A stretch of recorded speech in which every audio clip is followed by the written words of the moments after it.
Why do hyped stocks incinerate your life savings?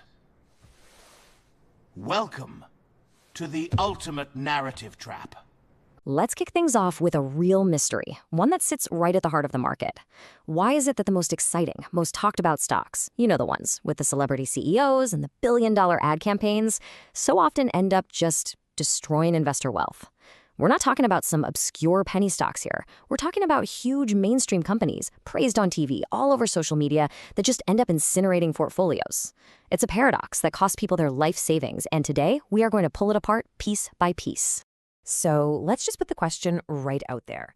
How is it possible that companies with the most obvious flaws, with business models that are completely unsustainable, somehow manage to generate the most intense excitement from investors? I mean, logically, that shouldn't happen, right? A bad business should repel money. But we see the exact opposite happen over and over again. It feels like a mathematical impossibility. And that's because, well, we've all been taught to look at the wrong things.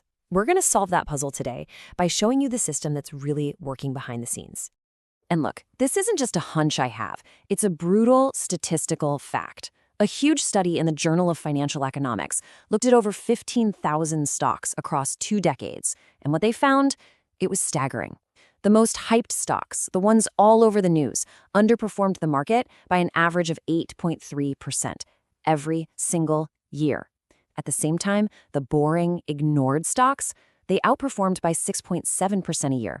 You add that up, and you've got a 15% performance gap.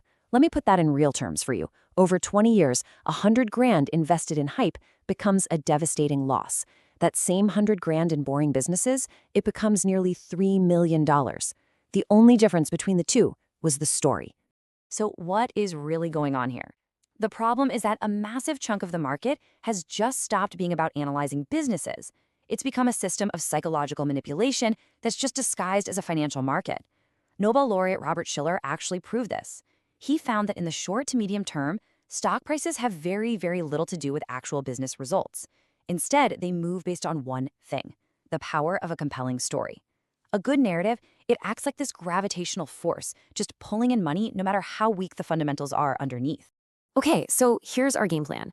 We're going to define what this narrative trap actually is. Then we'll break down the 3 biggest red flags to watch out for. I call them the size illusion, the partnership mirage, and the future fallacy.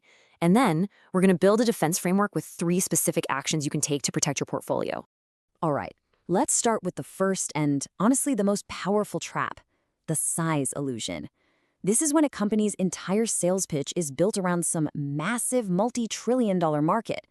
And it's a brilliant psychological trick, because hearing a number that big literally makes our brains skip right over the hard questions about, competition and how they'll actually make money. It just feels like a sure thing. This right here, this is the classic line. You will hear this in almost every single presentation for a narrative-driven company. They start with the total addressable market, or TAM, and they throw out a number so huge it's hard to even process. And then comes the hook. If we can just get a tiny sliver of that pie, we'll be a massive success. It sounds so simple, so inevitable.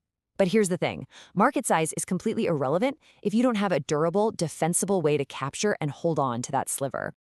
WeWork was the absolute poster child for the size illusion.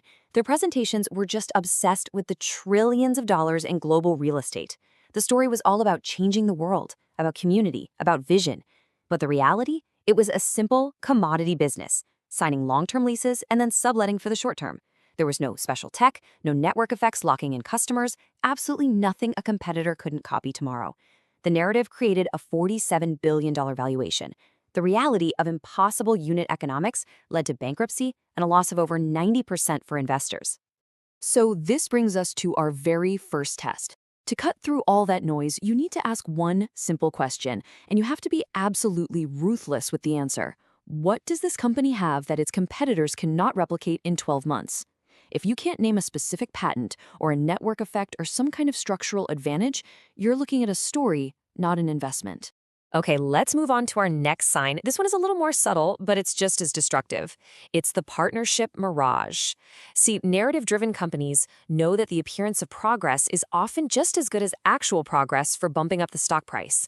So they become masters at crafting these press releases about partnerships that generate headlines, even when the deals themselves have zero financial substance.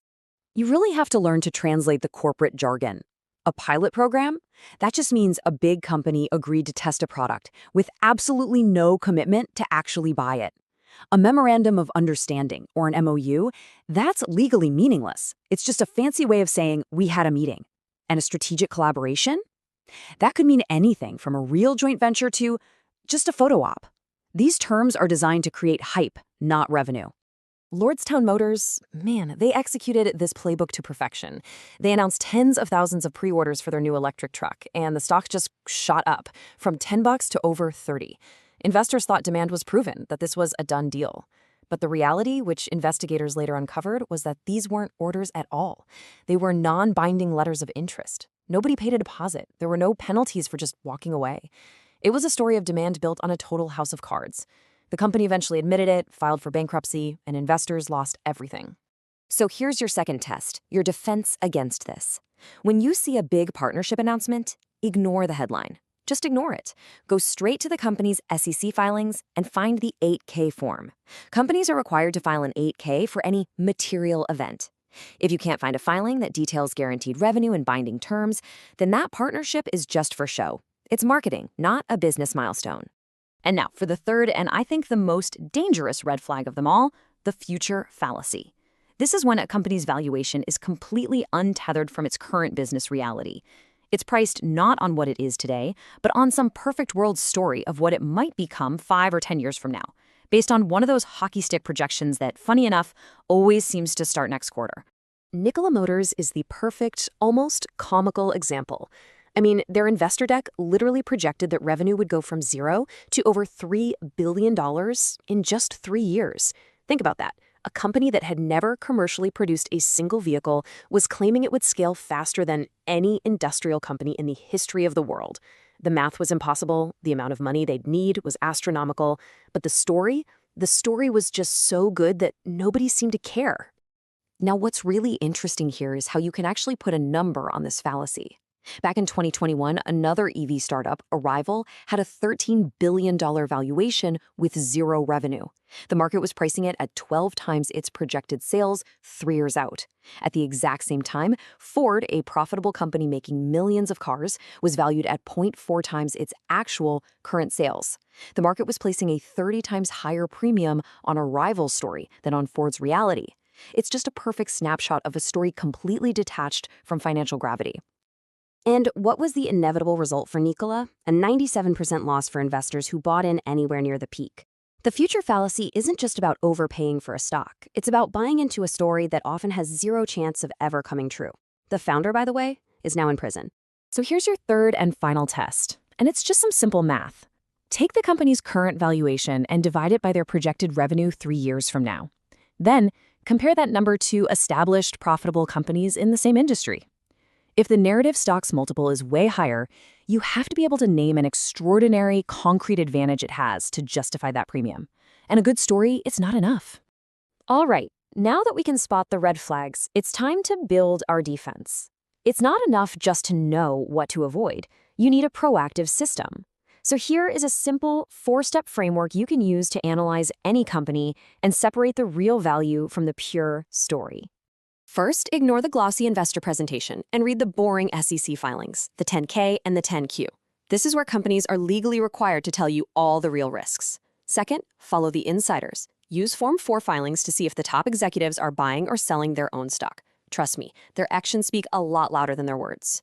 Third, calculate their cash burn rate. How much money are they losing, and how many months do they have until they run out? And fourth, demand a margin of safety. Invest at a price that gives you a buffer just in case things go wrong.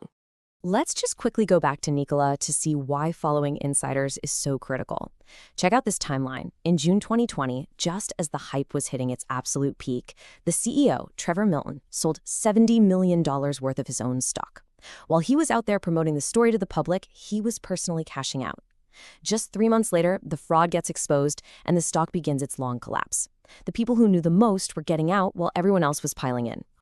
You know, this whole thing really boils down to two fundamentally different mindsets. On the left, you've got narrative investing. It focuses on the story. It buys future potential. It's driven by high emotion and the question, what if? On the right, you have value investing. It's the complete opposite. It focuses on math. It buys current value. It's driven by high discipline and the question, what is? The whole goal here is to move your entire investing mindset from that left column over to the right. Okay, understanding all these concepts is one thing, but actually applying them is another. So here are 3 concrete actions you can take right now to start protecting your portfolio from the narrative trap and get this framework working for you immediately. First, I want you to audit your portfolio tonight. For every single stock you own, write down its justification based on numbers, not stories. If the only reason you can explain why you own it is with a narrative, that's a huge red flag. Second, set a hard rule. Cap your total exposure to unprofitable companies at no more than, say, 5% of your portfolio. This contains the blast radius if things go wrong. And third, define your exit plan before you buy. Write down what specific business results, like missing revenue targets for 2 straight quarters, will make you sell. This pre-commitment takes all the emotion out of the decision when times get tough. In the end, it all comes down to a really simple truth. Your portfolio doesn't reward you for getting excited or for being part of some compelling movement. It only rewards you for being right about value. Consistently successful investors are masters at separating the story from the substance. So just remember this. The market doesn't pay you for having opinions about the future. It pays you for being right about value. And value is determined by math, not stories.